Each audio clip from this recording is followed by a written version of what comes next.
Hello and welcome to episode 4 of season 3 of the Anime Kiwi podcast. I'm Mike. I'm Cat Dota.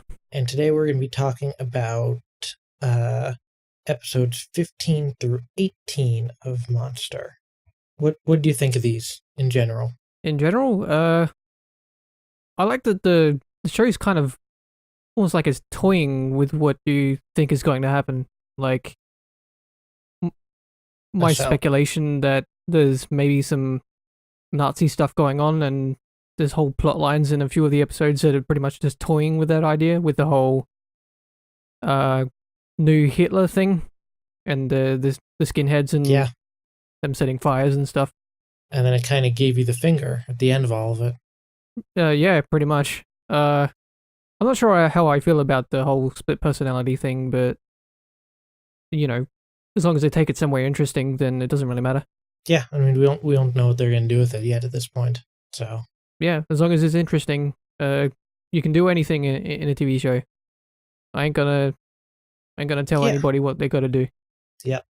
So anyways, episode 15, entitled "Be My Baby," we meet the baby, the titular character, and Nina is all dolled up and dressed like a prostitute trying to meet him.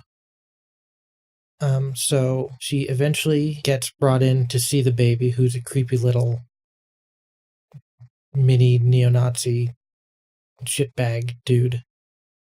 And he is part of a group that is trying to summon seems like the right word for what they're trying to do. They're trying to get Johan to come and be their leader. And in the episode, it wasn't this guy who did it. It was somebody else part of this organization later that basically says that Johan to them is a cross between Jesus and Hitler, which was a terrible, terrible thing that they said. Well, right-wing fanatics aren't exactly known for their balanced and reasonable rhetoric. Yeah, that's true. So this episode, we also see Tenma meet the now ex-detective that came to pick him up for Johan after Nina's parents, foster parents, whatever, were killed with the newspaper guy. And he is a super adult addict now. And we learned that he was just a lookout for the duo of them to do that hit, and that the other cop, who is now also an ex-cop, but is living comfortably with his fee from Johan, was the guy who did the wet work. And that we also learned that Nina already got information from him, and this is when Tenma learns about the baby and goes over to the neo-Nazi bar he makes his headquarters to try and go confront him. And this is where it switches over to Nina's in the office, and the baby basically says that he wants a second Hitler, and he wants Johan to be that second Hitler. At which point he has Nina transported to a mansion where there is the man who said the Jesus Hitler thing, whose name is Professor Gadelitz. Is how they pronounced it, but that doesn't mesh with the German spellings. That's why I had a hard time with it. We flash back over to Tenma, and he's been captured by the neo-Nazis, and they're beating the shit out of him. And I don't remember what information they're trying to get out of him. Do you? Was it information about Johan? Yeah, I'm not sure either. Maybe trying to figure out why he was trying to find Johan or something, but kind of left out the part where he's run down with a car before he's captured, which is pretty gnarly. Yeah, he what's the word I'm looking for?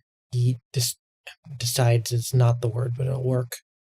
He decides to go in there despite a Turkish prostitute warning him that it's basically signing his death warrant if he goes in there, since he is not like one of them. He is Asian. And he's like, no, fuck that. I'm going in to get to Nina. And he gets hit by a car and they capture him. And she also says that they took one of her friends, another Turkish prostitute. And it goes, when Nina's in the mansion there, she goes into her bathroom and hears presumably this missing girl talking through the pipes asking for help. And then the episode ends. Anything? Anything what? You got anything to say about it? Not really. I guess this episode's more of a setup for some of the stuff that comes in the subsequent episodes, but I kind of like the nuance that they bring to, not only the sex workers and how people regard them in this area in Germany, and the Turks in the area and stuff, and how that's kind of rubbing up against the the Germans that live there and things. It's an interesting setup for what comes later. Mm-hmm. And we also see this Turkish neighborhood's kind of a new development. Or is that this episode or is that the next one? We see it in one of these two. But the thief, Heckle, is talking about how he grew up in that neighborhood, and it didn't used to be the Turkish quarter. That's a thing that more or less happened after the wall fell, as far as I can tell. Yeah, I guess like when the wall fell, it started bringing in more immigration and stuff, and white people don't like the brown people coming, so bad stuff's gonna happen. Yeah. Anyway, episode 16, we learn from the Turkish girl that's trapped in the mansion that she got captured because she was servicing a client and forgot something, went back and overheard him talking about their plans to completely burn down the Turkish quarter. Then we flash over to the bar, and Dieter is somehow found out about the bar. I don't remember how, but he's in there looking for Tenma, and he's being a cool fucking kid sitting at the bar, and one of the people there's like, give him my usual, and Dieter just fucking downs it and walks out. Could you tell what exactly the drink was that he was given? Because I couldn't. I couldn't tell. It looked like a cocktail of some type. Yeah, he said it was gross, so it presumably had alcohol in it. Presumably. Yeah. But all I know is it had a cherry in it, and Dieter used the pick from the cherry as a toothpick when he did his cool guy sign out. Anyway, so we're back at the mansion, and Nina's talking to the trapped girl, and we hear her get killed, basically. But then Nina takes this, and she's like, okay, I gotta get out of here now. I was waiting for Johan. I was going along with her thing to let me be bait, but I gotta get out of here and save the Turkish quarter now. And she leaves her room and finds that everyone in the mansion is dead, including Professor Gadelitz, at which point we go back to Tenma, who is still tied to a chair, and some men come to collect him. Dieter's been captured at this point because he was snooping around. These men come and get Tenma, and one of the baby's men threatens to shoot Dieter, and the man who came to get Tenma shoots that guy in the head, and the baby doesn't really know what to do.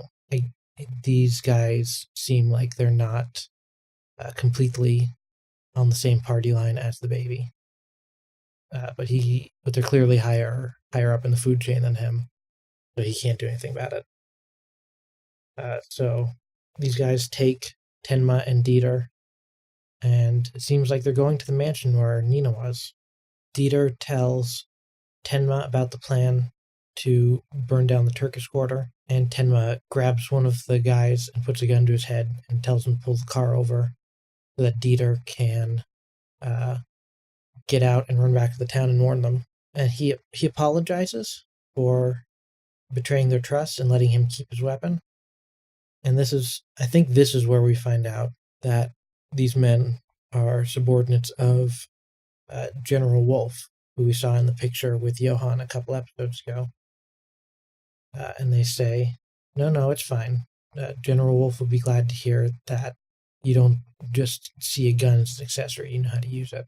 And so they eventually get there, and there's no one there. There's some men Well, there are some in there, and they say that everyone there was killed, and that Nina's no longer there.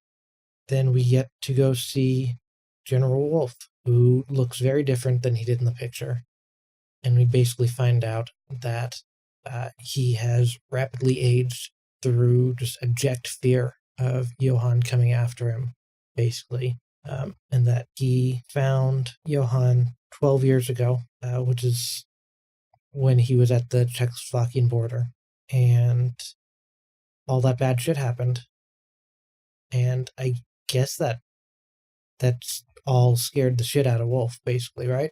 Well, from what I remember, it's more the case of that since he'd met Johann, that everyone he's known has been killed slowly around him. It's almost like Johann's toying with him and enjoys the fact that all that stress is getting to him and aging him and everything. Yeah. And he's said that he's at the point where he'll tell people that he's General Wolf and people will believe him, but he's aged so much and there's really no one who knows him anymore that no one can, like, really confirm that fact, or no one really knows that he's General Wolf. I thought that point was kind of interesting because it seemed like Wolf was framing the idea of like part of yourself is people who know you. Like if you lose everybody that you know around you, then you've lost like a part of yourself. If that makes any sense. Yeah, let's kind of toying with the idea of the legend that you spread that this show has.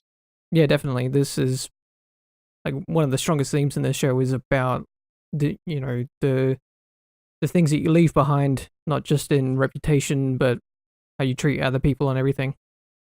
And General Wolf is like maybe the first character we've met besides Johann and Tenma that has a legend, and rather than kill him, Johann decided to take that legend away as a different form of execution. He's basically erased his presence from the earth in a symbolic way rather than a physical way, which is almost worse, I guess. Or if you really care about that kind of thing, then it's definitely worse. Yeah, I'd say a lot of it's about how Johann, enjoys that idea of somebody having that terror. And if he can put somebody like Wolf in that state of terror permanently, then he gets to enjoy that. Yeah. But Wolf basically fesses up to his role in Johann, which is maybe it's not the origin of it, but he definitely exacerbated things by putting him in 511. Yeah, it seems like Wolf is kind of like he's very career driven and he's very goal oriented, I guess, and he saw Johann as a kind of tool on the way to furthering his career, and now he thinks that was a massive mistake. Yeah, because 511 let Johann discover his natural charisma, and he goes on to talk about how Hitler was a failure in the military and a failure in art school and only really discovered his charisma later in life. And he was able to do all that he did with discovering that late. And Johann has this early, so imagine what he could do if he got that power. Then he also goes to say that even Hitler would only do so much, whereas Johann would just burn everything to the ground. He wouldn't have the same kind of limits that even Hitler had. Yeah, Hitler was all about, the Aryan race or whatever and furthering that goal, whereas Johann would be, I'll just fucking kill everybody, I don't give a shit. Yeah, and Wolf realizes this, but he knows that the neo-Nazis don't, so he's using them to draw Johann out because he wants Johann dead. Because why wouldn't he want Johann dead for all he's done to him? But Wolf knows about Tenma, and that Tenma also has reasons to want to get rid of Johann, and that he's working towards those reasons. So Wolf asks Tenma to go kill Johann, which I think is a pretty big twist from what we were potentially expecting of this meeting with Wolf. Yeah, I I never know what to expect with this show, so I wasn't really expecting anything. I was just curious where it was going to go. Yeah, it's a twisty show. It definitely doesn't go for like the easy plot answers, you know. Yeah.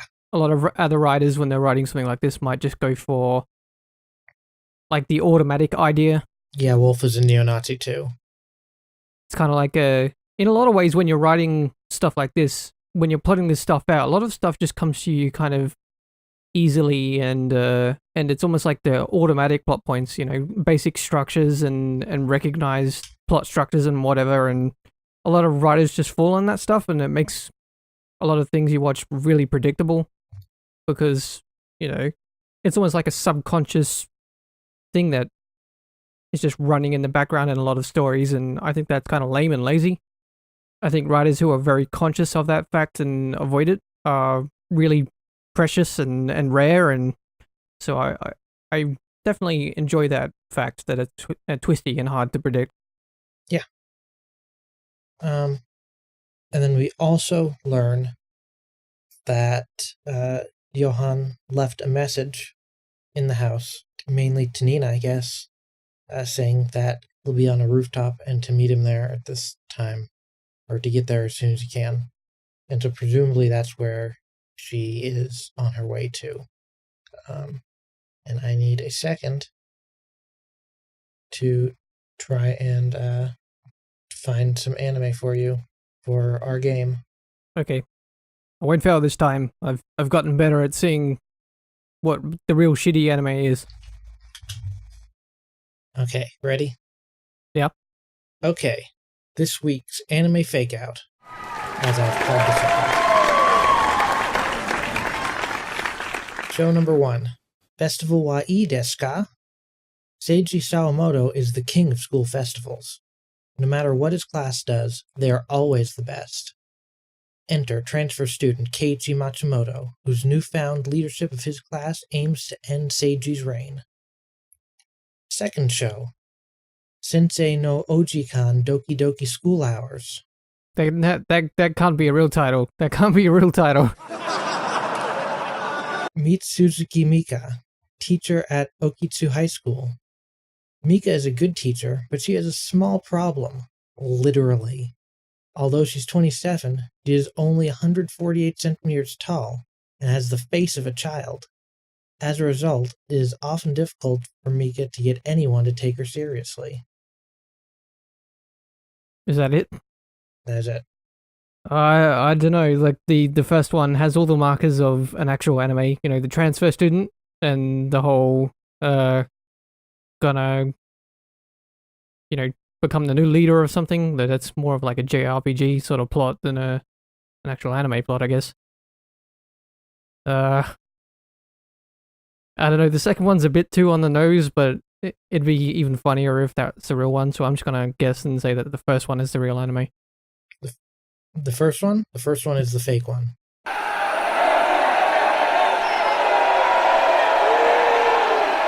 Jesus Christ, man. You are actually too good at this. You're 0 for 2.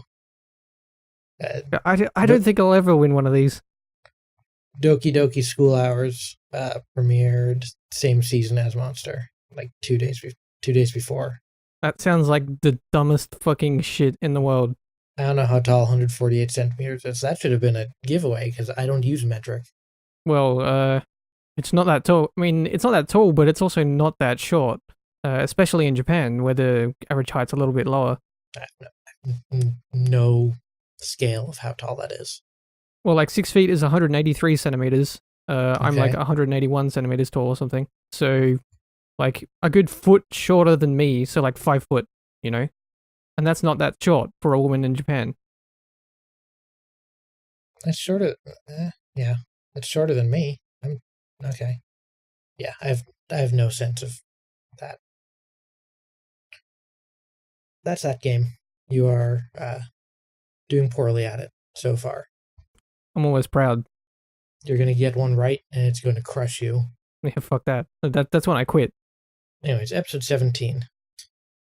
So the episode starts with Tenma choosing to go save the Turkish quarter rather than go to the roof where Johann was.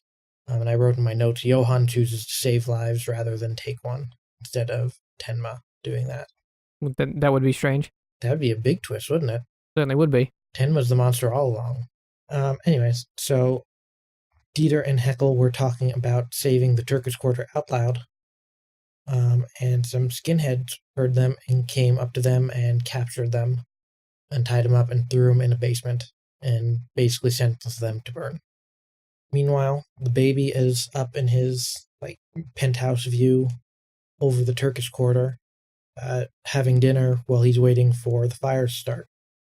And there are some small ones around the city, and he's calling them his appetizers. And then the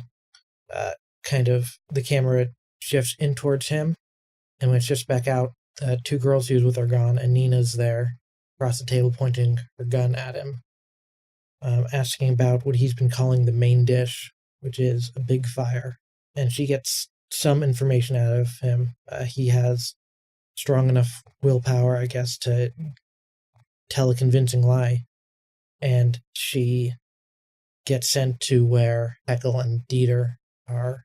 I assume he didn't know that they were down there. But we do learn that we don't learn so much as he says that she has the same eyes as Johann, and he asked his assistant to go get him some new underwear because he pissed himself like a baby. But anyway, so Tenma's out there. He's convinced the Turks that they are in danger and that they need to get up and get moving. And they've put out some of these small fires. By this time, Heckel is free and joined up with them and says that he grew up in this neighborhood. And right about this time, the wind changes completely and starts blowing in from the river and points them at the chemical plant zone over there. And says that they're shut down, but they're still full of chemicals. And if those go up, the whole town's gone. You gotta go fast. Yeah, they gotta go fast. Nina's on her way there. She's going faster than Tenma. And she catches the skinhead who's about to drop a Zippo on a trail of gasoline. And she's about to shoot. And Tenma yells, "Don't shoot!" And he tackles the guy. And the lighter, of course, lands on the gasoline. And there's a B-plot where Heckel was pining after a Persian rug that was in a shop. And he steals it in the fire stuff going on. And they have Dieter take it and go use that to put out the fire on the gasoline and save the day. And something that it's kind of way before this is back when Nina was talking to the baby. I was wondering why they think that Johann's going to be a second Hitler for them in the first place. Like, where did that idea even start? Yeah, I'm not sure. Maybe it's some sort of myth that General Wolf spread before his change of heart. Or do you think maybe he spread it specifically to get to Johann? I wonder. Yeah, it could be one or the other, but it's also something that I think a lot of the more powerful politicians, right-wing fanatical politicians, know about Johann, and they're seeking him out basically, and that's one way that his myth is kind of spreading. I think that professor guy was a right-wing politician who was aware of Johann, I think. So that's probably where it started, where it came from. Yeah.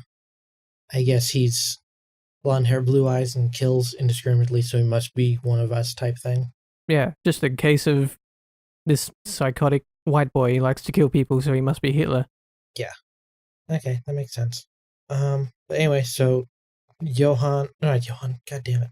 Tenma and Heckel and Dieter have to get out of there before the cops get there. So they go steal a boat, basically. Nina starts getting questioned by the police, and she says, hold on.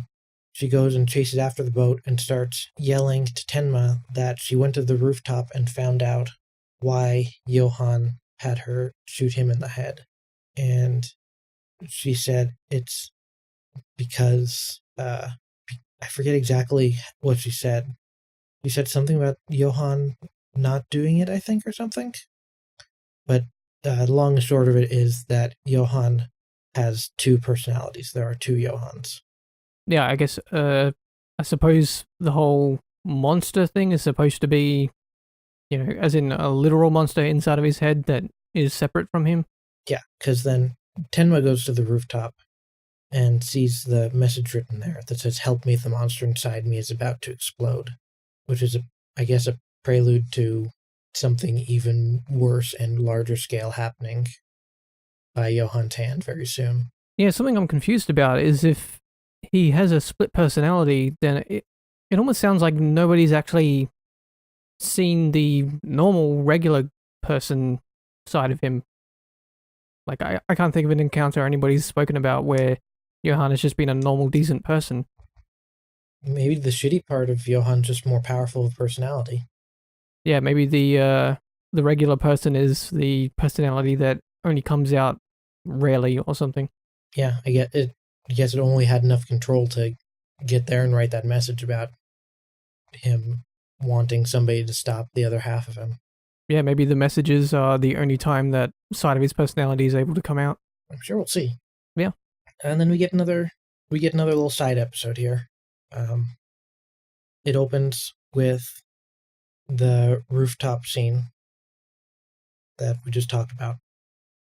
And it goes to Nina giving the cops info about the arson from last night. And she's going by Anna Liebert with the cops, should be noted. And they finish her questioning of her, and she leaves, and she's met at, I guess it's the station entrance, right? By a man named Rosso, who she seems to know. It also should be noted that the cops say that they talked to the Turks about Tenma, and they said, yeah, he helped. And when the cops said, but he's a murderer, the Turks clammed up. So Tenma, similar to the patients at the very beginning, and in the town where he was doing his doctoring, Tenma's positive legend is still steadily growing. He's getting people loyal to him, wanting to protect him. But anyway, Nina is now with the man Rosso at a cafe, and he is putting a lot of sugar in his coffee. And we find out that Rosso is Nina's old boss. And we get a flashback to, presumably, I think this is supposed to be right after Nina left Tenma, right? Yeah, I guess this episode's supposed to fill in the gap and try to explain what she was doing after she left Tenma. Yeah, and turns out she had a very similar trajectory to Tenma. She ended up applying for a job at Rosso's Italian restaurant, and he accepts her. And the restaurant, there are people lining up to go see Nina, waitress at the restaurant. And then we see a lot of that, and we eventually learn that Nina is taking marksmanship classes. And Rosso asked what she does in her time when she's not working, and she replies and says, "Oh, I think the guy's name was Wenkel. I think Wenkel." And he says, "Oh, he's a good man." And something comes up where I guess she asks him about guns, or he says something about guns, and he says, "Oh no, guns are terrible."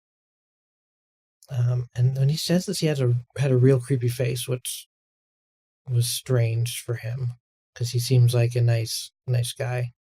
But we eventually learn that Rosso is an ex-hitman, but one day he had a pang of conscience.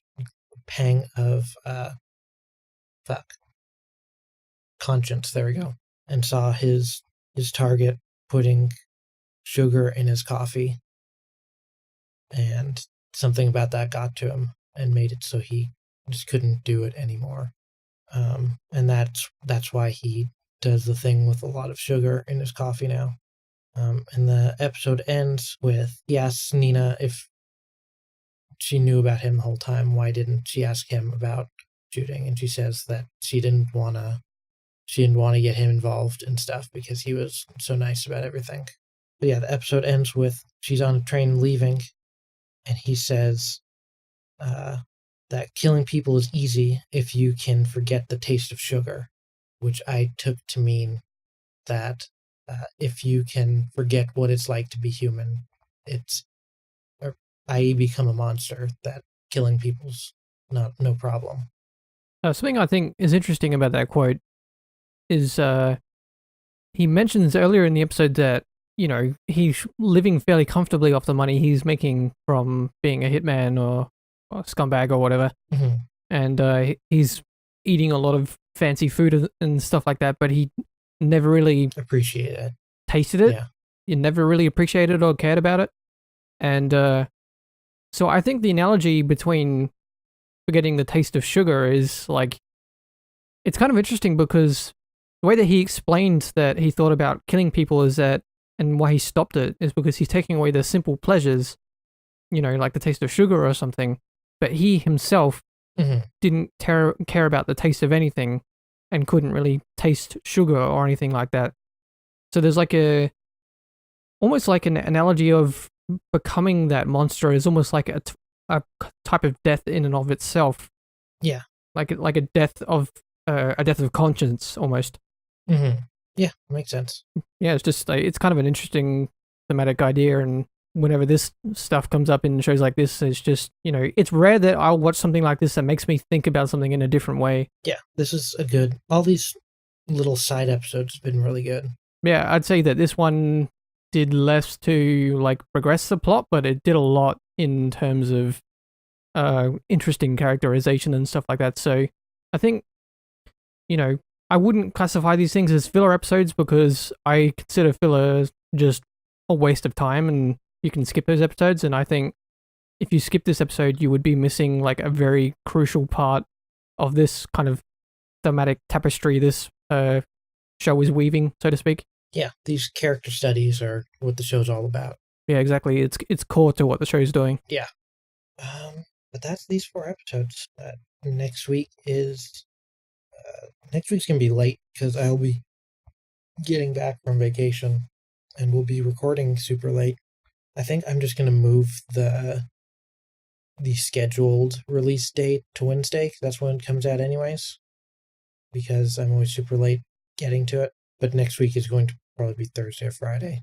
Apart from that, this episode will be edited by Doter. So if anything's fucked up or bad, complain to him about it. Hey man, I know how to edit stuff. Just saying, it's not my fault this time. This is gonna be it. This is gonna be the episode where 1 billion people listen to the podcast. Sure. Anyways,